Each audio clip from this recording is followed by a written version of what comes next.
exactly the same way. Doc Rivers.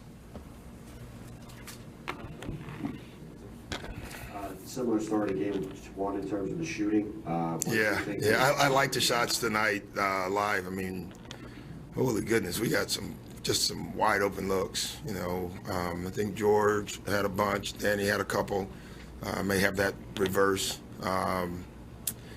Even Tobias had some. So, I like the shots. Ferk had one, came out of a timeout twice. Got Ferk, he made one, missed one. But 8 for 30. With the looks you're getting, it's tough. You just look at the difference they made. They were 14 for 29. We were 8 for 30. You can put the game right there. I like that we're getting them. We got to just keep shooting them. I think we'll make them. But we just got to tell our guys, just keep throwing them up there. Coach, is George's knee bothering him at all? It looks like maybe. Yeah, I don't know. I think, he's not been healthy like 100% for a while. I will give you that much. But, listen, he's a gamer. So he's not 100%, and that's about it. There was this point, despite your misses, where Maxey brought you back. He scored 11 in a row. Yeah. And then he went about 6 or 7 minutes and didn't get a shot. Yeah.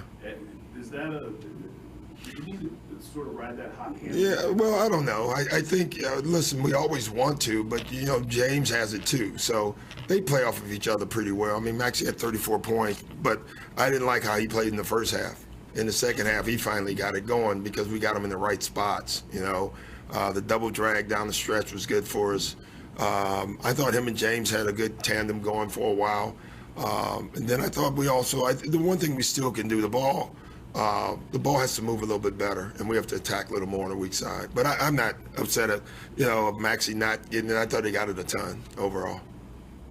John, you mentioned Ferk getting a couple shots. Just what made you go with him in the rotation? I just, against Miami, you need a guy that can move without the ball, a guy that can catch and shoot, and a guy that can put the ball on the floor. I thought he did that. He missed a layup, which, that's a great drive by Ferk. He just missed it. I think it was in the third quarter. I don't know when it was, but I like the lift that he gave us, Doug, they're switching a lot of those 1-5 dribble handoffs. Yeah. Especially, that's not something that they would switch probably with Joel not in there. How Yeah. do you think, with Bam especially? Yeah, it's funny. I thought we handled that well because we want to switch, and then we're trying to set the second pick. So that doesn't bother us. Early on, in the beginning of the game, I think DJ got behind the defense twice because of that. The whole key is the guy with the ball has to come off with pace. We did that to start the game. I think DJ might have 2 or 3 lobs to start the game because he got behind the defense. And then as the game went on, we got away from that. But we don't mind the first switch. The second pick has to be there. I thought we had that stretch again where the second pick was so late. By the time it happened, it's 6 seconds on the shot clock. So, but they may switch a little bit with Joel. We don't mind that, obviously. Doc, to kind of just go off of that, is there optimism, hope, anything about Game 3 for Joel being ready? I really don't know. I honestly, we talked yesterday, we talked today. New generation FaceTime. I don't know why they FaceTime, but he looked good as far as talking. But there's no. He's got so many steps to go through.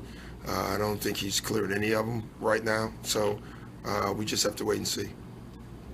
Doc, how do you keep James more, involved as a scorer in these second halves when they're throwing these fronts at him where you see? Yeah, they're throwing double teams at him really quickly, and so obviously, they know what we have on the floor at times, and so they're using the one guy. We needed Matisse on the floor. I thought he did an excellent job overall on Tyler Hero, but now you got Matisse and DJ, or Matisse and Paul on the floor, and they're really just playing a 2-man zone off of those 2 guys. It's damn if you do, damn if you don't. But there are weak side actions that we can do better. We'll show James that and show the team that by film. Is it fair to say Matisse has been off really for a while since this in and out started with him not being able to play? Yeah, I think that's fair. I thought today he was good. I thought that was the first time probably in the playoffs, that you felt like, after the first 2 games where he was, going, and then the whole back and forth. I thought today he looked like Matisse again. So moving forward, that's a good sign for us. Just how would you evaluate the center position again, both DJ, Paul, and then go? Yeah, I think they're just fighting, both of them. We got off to a good start today, and then they went on a run. So, listen, they're doing their best. You can't blame DJ. You can't blame Paul. They're doing their best. And as a coach, that's all you can ask from those guys. They're fighting their butts off. That's what you want. That's what I would want if I was a fan.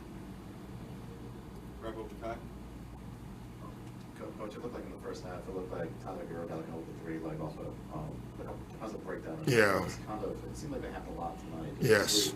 Yeah, first half, we had just, the defensive mistakes, losing the shooters. I thought we were better in the second. The first half, they were crushing. They really were, and especially on Hero. I think he got 2 of them that I remember, just point-blank looks off just pure mistakes. It's funny at halftime. I said, let's make a mistake on anybody but Hero. I'm fine if we make a mistake on anyone else, but just not him. In fact, we did it twice with him. Listen, that's tough, but that's what film is for. That's what adjustments are for, and we will be ready for Game 3. Thanks, guys.